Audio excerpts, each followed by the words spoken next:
Hello friend, आज के इस वीडियो में हम लोग पढ़ने वाले हैं क्लास 9 साइंस का 7वां चैप्टर जीवों में विविधता। तो चलिए इस वीडियो को करते हैं स्टार्ट। सबसे पहला टॉपिक है हमारा 5 जगत वर्गीकरण। 5 जगत वर्गीकरण में सबसे पहला है आपका मोनेरा।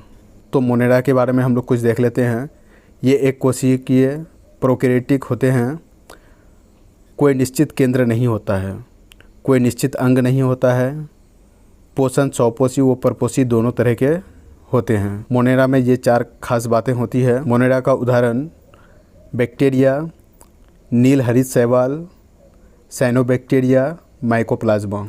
दूसरा है आपका प्रोटिस्टा। ये एक कोशिकीय प्रोकैरियोटिक होता है। धागे जैसी सिलिया फ्लैजिला गमन होती है।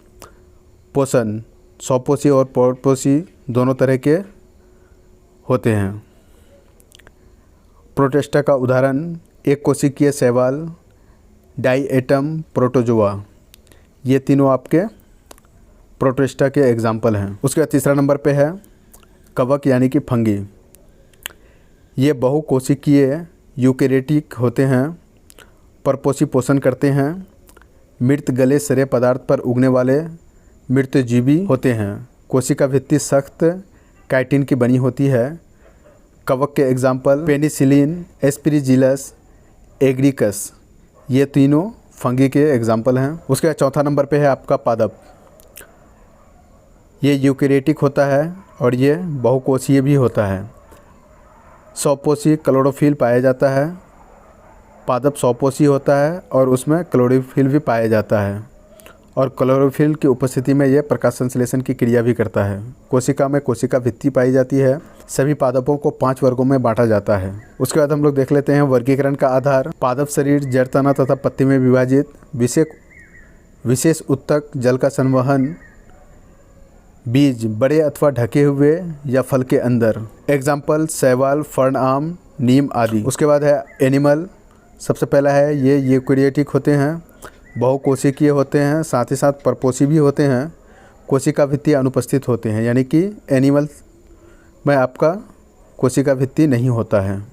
इसके पश्चात कोशिकीय, उत्तकीय व शारीरिक आकृति के अनुसार विभेदन होता है।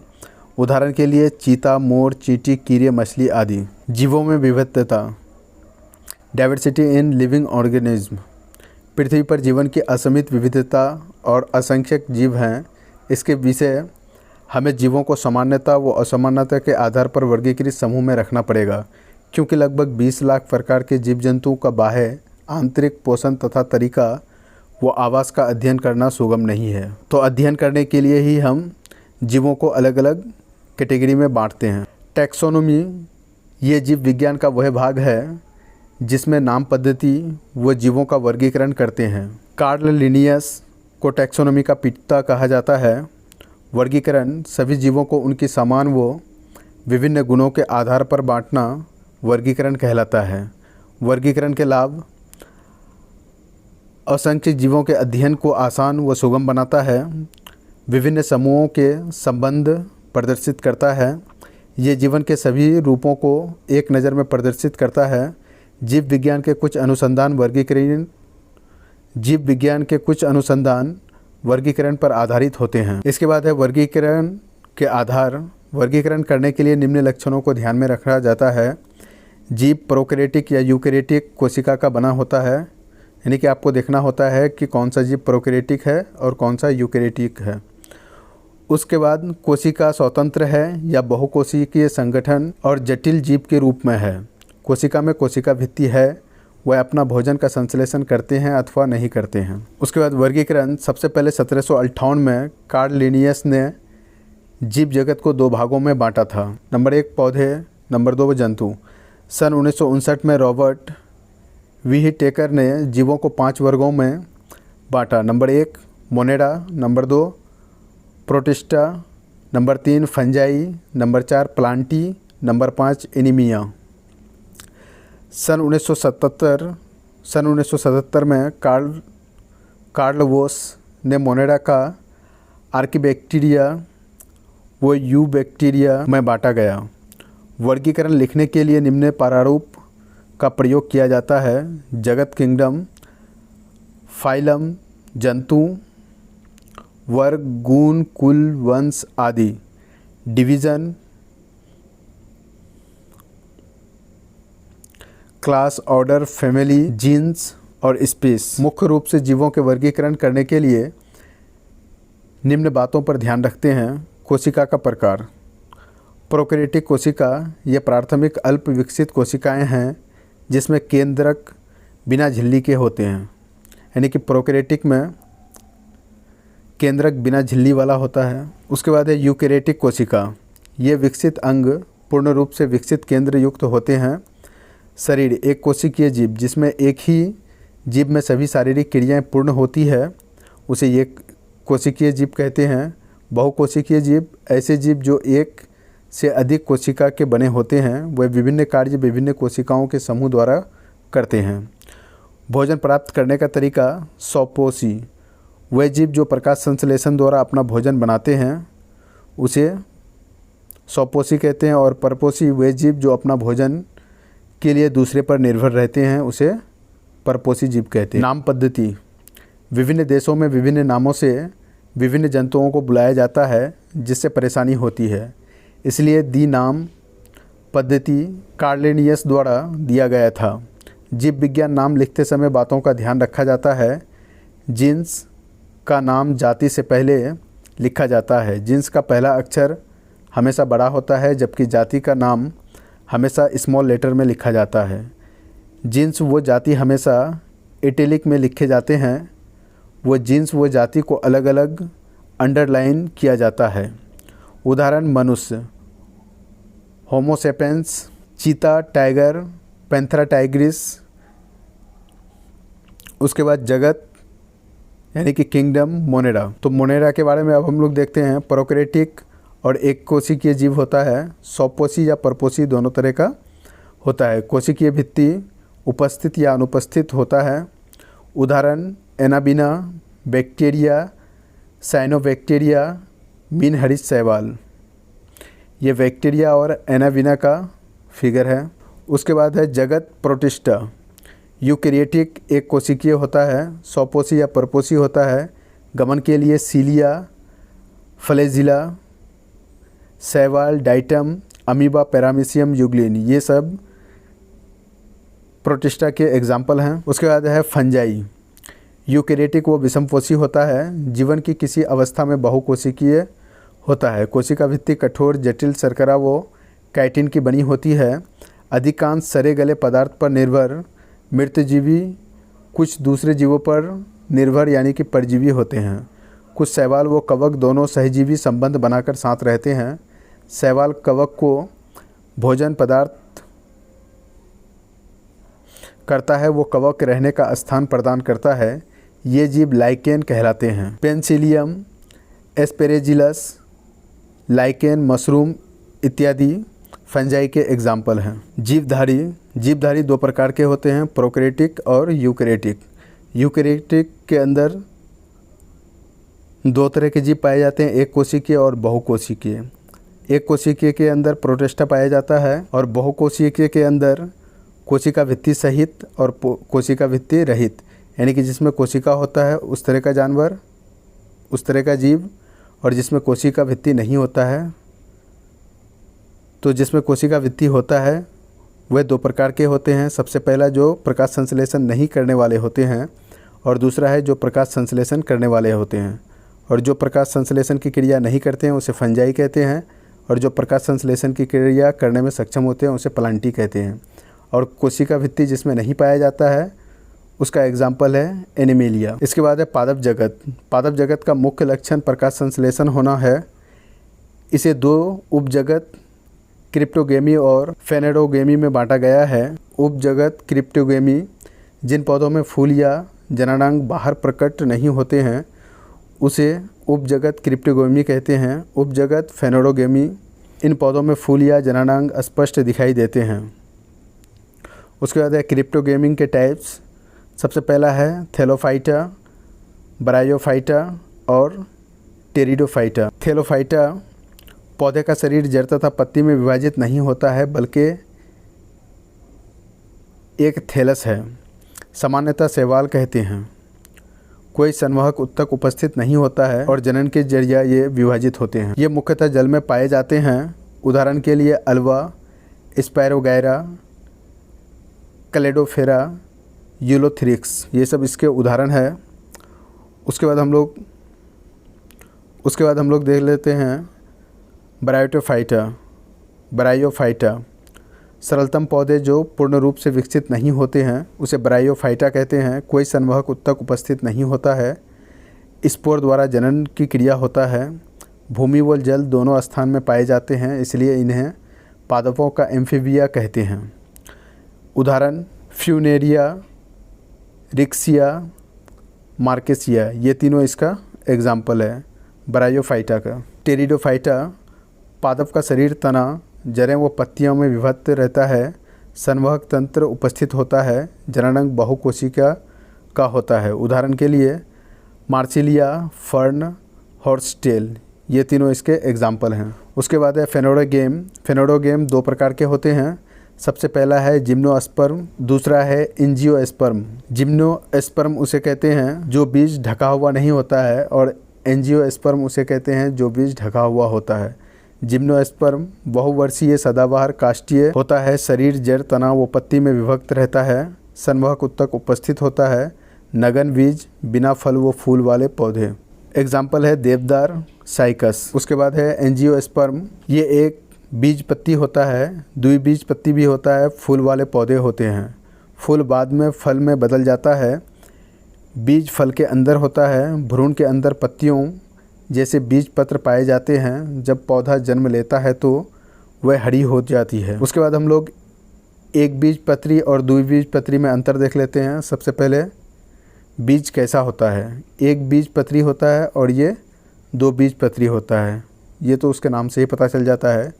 जड़ के बारे में देख लेते हैं। अपस्थानिक जड़ होता है और इसमें मूसला जड़ होता है। तना खोखला या अपूर्ण होता है एक बीज पत्री में और द्विबीज पत्री में मजबूत और काष्ठीय होता है। पत्ती समांतर सिरा विन्यास होता है। जाली कावत सिरा विन्यास होता है। फूल 5 या 5 के गुणन में होता है। 3 या 3 के गुणन में होता है। उदाहरण चावल, गेहूँ, मक्का आदि ये सारे एक बीज पत्री के उदाहरण हैं। और मूंगफली, चना, दाल, आम आदि ये सारे द्विबीज पत्री के उदाहरण हैं। पादप, सबसे पहला है पादप शरीर बिना विभेदन के यानी कि थैलेफाइटा। दूसरा है विभेदित पादप शरीर यानी कि बिना संवहनी उत्तक के और संवहनी उत्तक सहित। संवहनी उत्तक सहित में बीज रहित होते हैं जिसे टेरिडोफाइटा कहते हैं। उसके बाद बीज उत्पादित करने वाले होते हैं जिसे फेनोडोगेम कहते हैं। फेनोडोगेम के अंदर में नगन बीज वाला आता है और आवर्त बीज वाला आता है यानी कि जो बीज ढका होता है और जो बीज ढका नहीं होता है। जो बीज ढका होता है वो दो प्रकार के होते हैं। सबसे पहला एक बीज पत्र और दूसरा दो बीज पत्र। इसके बाद हम लोग देख लेते हैं जंतु जगत। जंतु जगत सबसे पहला है फाइलम फेरीफेरा, दूसरा है फाइलम सिलेंटेरा, उसके बाद है फाइलम प्लेटीहेलमिन्थीज, उसके बाद है फाइलम एस्केलमिन्थीज, उसके बाद है फाइलम एनेलिडा, उसके बाद है फाइलम आर्थ्रोपोडा, फाइलम मोल्स्का, फाइलम इकाई नोडरमेटा, फाइलम कार्टेडा, प्रोटोकार्टेडा और वर्टिब्रेटा दो प्रकार के होते हैं। पोडीफेरा एक कोशिकीय स्तर का होता है, अचल जंतु होता है। पूरा शरीर छिद्रयुक्त होता है। बाह्य स्तर स्पंजी तंतु का बना होता है। एग्जाम्पल के लिए स्पंज जैसे साइकन यूप्लेक्टेला। फाइलम सिलेंटरेटा उत्तकीय स्तर सीलोम युक्त होता है। अड़िये सममित द्वितीय स्तरीय का होता है। खुली गुहा जैसा होता है। उदाहरण में हाइड्रा, सिनिम्योन, कोरल। फ्लेंटीहेलमिन्थीज चपटे पत्ती या फीते जैसे होते हैं। परजीवी व स्वतंत्र दोनों प्रकार के होते हैं। शरीर द्विपार्श्व, सममित व त्रिकोणक होते हैं। सीलोम उपस्थित नहीं होते हैं। नर व मादा जननांग एक ही जीव में उपस्थित होते हैं। उदाहरण के लिए लीवर फ्लूक, ब्लड फ्लूक और टेपवर्म। एस्केहेलमिन्थीज शरीर सूक्ष्म से कई सेंटीमीटर तक होती है। त्रिकोणक द्विपार्श्व सममित होते हैं। वास्तविक देह गुहा का अभाव होता है। कूट सीलोम उपस्थित होता है। उदाहरण के लिए एस्केरिस बुकेरेरिया। एनेलिडा नभभूमि जल व समुद्र में पाए जाने वाले जीव होते हैं। वास्तविक देह गुहा वाले होते हैं। उभयलिंगी, लैंगिक या स्वतंत्र होते हैं। शरीर खंड युक्त होता है। एग्जाम्पल के लिए केचुआ, जोंक। आर्थ्रोपोडा जंतु जगत में 80% जीव इस फाइलम से पैरखंड युक्त और जुड़े हुए होते हैं। शरीर सिर, वक्ष व उदर में विभाजित होते हैं। अग्रभाग पर संवेदीय स्पर्शक उपस्थित होते हैं। बाह्य कंकाल काइटिन का होता है। खुला परिसंचरण तंत्र होता है। एग्जाम्पल के लिए कीड़े, मकड़ी, बिच्छू, कॉकरोच आदि। मोलस्का दूसरा वाला फाइलम 90,000 जातियों में होता है। शरीर मुलायम द्विपार्श्व सममिति का होता है। शरीर सिर, उदर व पाद में विभाजित रहता है। बाह्य भाग कैल्शियम के खोल से बना होता है। नर व मादा अलग होते हैं। उदाहरण सीपी, घोंगा, ऑक्टोपस, काइटिन। इकाइनोडर्मोटा समुद्री जीव होता है। शरीर तारे की तरह तथा गोल या लंबा होता है। शरीर की बाह्य सतह पर कैल्शियम के कांटे होते हैं। शरीर अखंडित व त्रिकोणक होते हैं। लिंग अलग अलग होते हैं, यानी कि नर अलग होता है और मादा अलग होता है। उदाहरण के लिए सी अर्चिन, स्टारफिश आदि। कार्टेडा द्विपार्श्व सममिति त्रिकोणक होते हैं। सीलोम उपस्थित होता है। मेरुज्जा उपस्थित होता है। पूंछ जीवन की किसी अवस्था में उपस्थित होते हैं। कशेरुक दंड उपस्थित होते हैं। कार्टेडा प्रोटोकार्टेडा और वर्टिब्राटा दो प्रकार के कार्डेटा होते हैं। प्रोटोकार्डेटा कृमि की तरह के जंतु समुद्र में पाए जाने वाले होते हैं। द्विपार्श्व सममित होते हैं। श्वसन गिल्स द्वारा लेते हैं। लिंग अलग अलग होता है। जीव की अवस्था में नोटोकार्ड की उपस्थिति होती है। उदाहरण के लिए बेलेनोग्लासस, हर्डमेनिया। मत्स्य जलीय जीव होते हैं। शरीर कवच युक्त होता है। गिल उपस्थित होता है और गिल से ही श्वसन की क्रिया करते हैं। अरीय सम्मित जैसे तैरने में मदद करता है। हृदय 2 कक्ष युक्त होता है, यानी कि इसका हर्ट 2 हिस्से में बटा रहता है। अंडे देने वाले होते हैं जिनसे नए जीव बनते हैं। कुछ का कंकाल उपास्थि का वो कुछ का हड्डी से बना होता है। एग्जाम्पल शार्क, रेहू, टारपीडो आदि। जल स्थलचर एम्फीबिया। इसका गुण देख लेते हैं। भूमि व जल में पाए जाते हैं। त्वचा पर ग्रंथियाँ उपस्थित होती है। शीत रुधिर हृदय 3 कोष्ठ वाला होता है, यानी कि एम्फीबिया का हृदय 3 कोष्ठ वाला होता है। श्वसन गिल या फेफड़े द्वारा होता है। पानी में अंडे देने वाले होते हैं। एग्जाम्पल के लिए टोड, मेढक, सेलामेंडर। सरीसृप अधिकांश थलचर होते हैं, यानी कि ज़मीन में पाए जाते हैं अधिकतर। शरीर पर सल्क श्वसन फेफड़े द्वारा होता है। शीत रुधिर होता है, यानी कि ठंडा खून होता है। हृदय त्रिकोष्ठीय, लेकिन मगरमच्छ का 4 कोष्ठ का होता है, यानी कि मगरमच्छ आपका अववत है, इसका 4 कोष्ठ होता है हृदय, और बाकी जितने भी सरीसृप वाला जीव है उसका 3 कोष्ठ होता है। कवच युक्त अंडे देते हैं, यानी कि कवच वाला अंडा देता है। उदाहरण के तौर पर सांप, कछुआ, छिपकली, मगरमच्छ इत्यादि। प्राणी 2 प्रकार के होते हैं। पहला है कोशिकीय उत्तर, जिसे पोड़ीफेरा कहते हैं। उसके बाद उत्तकीय स्तर। उत्तकीय स्तर 3 प्रकार के होते हैं। बाह्य त्वचा एवं जठर गुहा के बीच कोई गुहा देह नहीं पाया जाता है। कूट देह गुहाधारी होते हैं और देह गुहाधारी होते हैं। देह गुहाधारी के अंदर 2 टाइप्स होता है। सबसे पहला भ्रूण के विकास के समय एक कोशिका से मीसोडर्म का विकास होता है। अंत्य स्तर की एक थैली से देह कोशिका बनना। अंत्य स्तर की एक थैली से देह कोशिका का बनना, इसको 2 टाइप्स में बांटा गया है, नोटोकार्ड विहीन और नोटोकार्ड युक्त। नोटोकार्ड युक्त भी 2 प्रकार के होते हैं। एक होते हैं प्रोटोकार्डेटा, उसके बाद दूसरा होता है कशेरुकीय। कशेरुकियों को हिस्से में बांटा गया है मत्स्य, सरीसृप और स्तनधारी।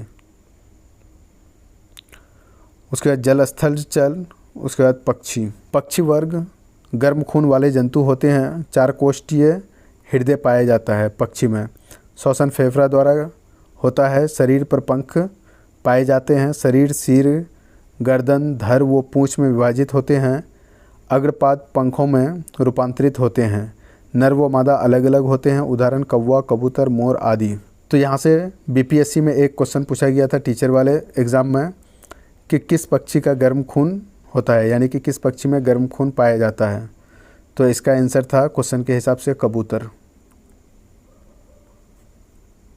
स्तनधारी जीव। सबसे बड़ा वर्ग स्तनधारी जीव का है। शरीर बालयुक्त, गर्म रुधिर वाला, समतापी होता है। स्तन ग्रंथियाँ बाह्य कर्ण उपस्थित होते हैं। श्वसन फेफड़ों द्वारा किया जाता है। शिशु को जन्म देते हैं। निषेचन की क्रिया आंतरिक होती है। हृदय 4 कोष्ठीय होता है, यानी कि 4 हिस्से में बटा होता है।